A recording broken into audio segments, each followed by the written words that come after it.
viver com o amor, para dizer o que vem do coração. Saúdo os meus familiares aqui presentes, na pessoa de Cláudio, meu esposo, aqui presente, responsável por todo o legado que lhes ofereço. A Academia de Letras de Itabuna, carinhosamente chamada ALITA, foi fundada em 19 de abril de 2011, tendo como patrono o escritor Adonias Filho.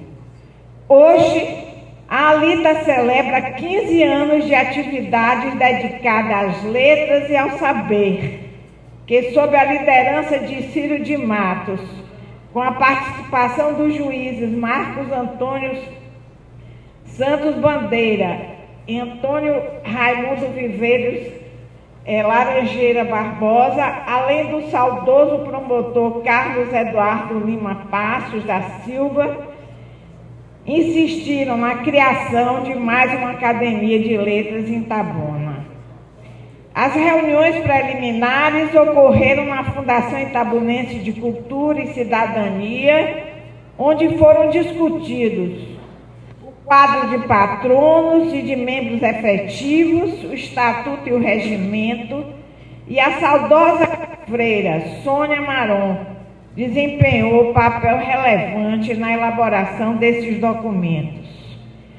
Em sua crônica, Ciro de Matos destaca: avante Academia de Letras de Itabuna, com seu espírito de corpo constituído de valores indiscutíveis e formas de conhecimento da vida, o seu amanhecer, andamento para o bem das letras e grandeza da cultura local da Bahia e do Brasil. E relembra os versos de Fernando Pessoa: Deus quer, o homem sonha e a obra nasce.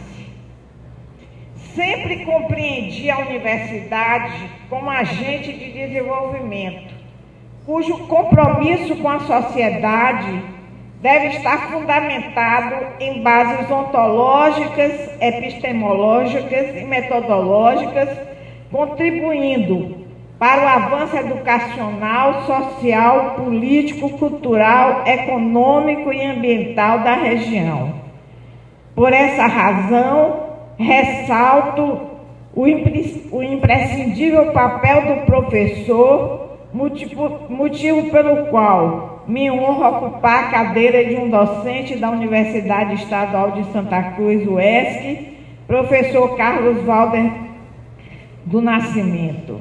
E desta forma, homenageio todos os professores da Universidade Estadual de Santa Cruz, inclusive o nosso querido ex-reitor João Bastos. O professor Carlos Valder bacharelou-se em Direito pela Federação das Escolas Superiores de Itabuna, tem doutorado na Universidade Federal de Pernambuco e a sua tese abordou, ao longo de mais de 3 décadas, ele exerceu o cargo de professor adjunto de Direito Tributário. Na instalação da Academia de Letras de Itabuna, Saboia Ribeiro foi escolhido patrono da cadeira número 23, que tenho a honra de ocupar nesta solenidade.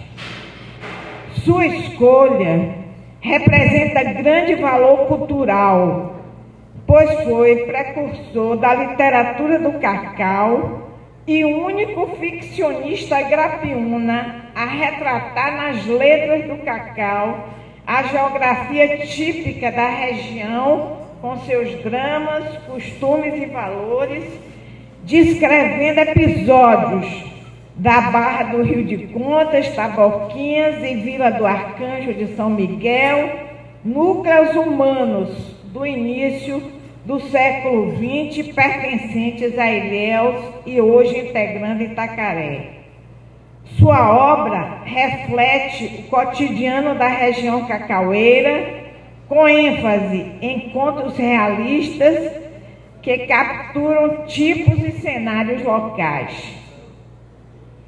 Nascida em 7 de janeiro de 1898,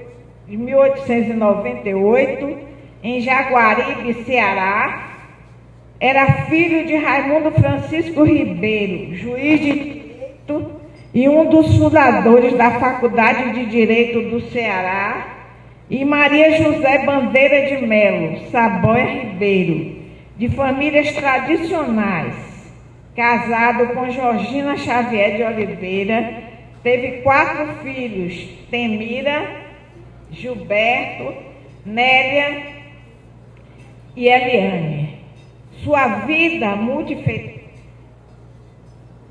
exemplifica a interseção entre a medicina, política e literatura no Brasil do século XX.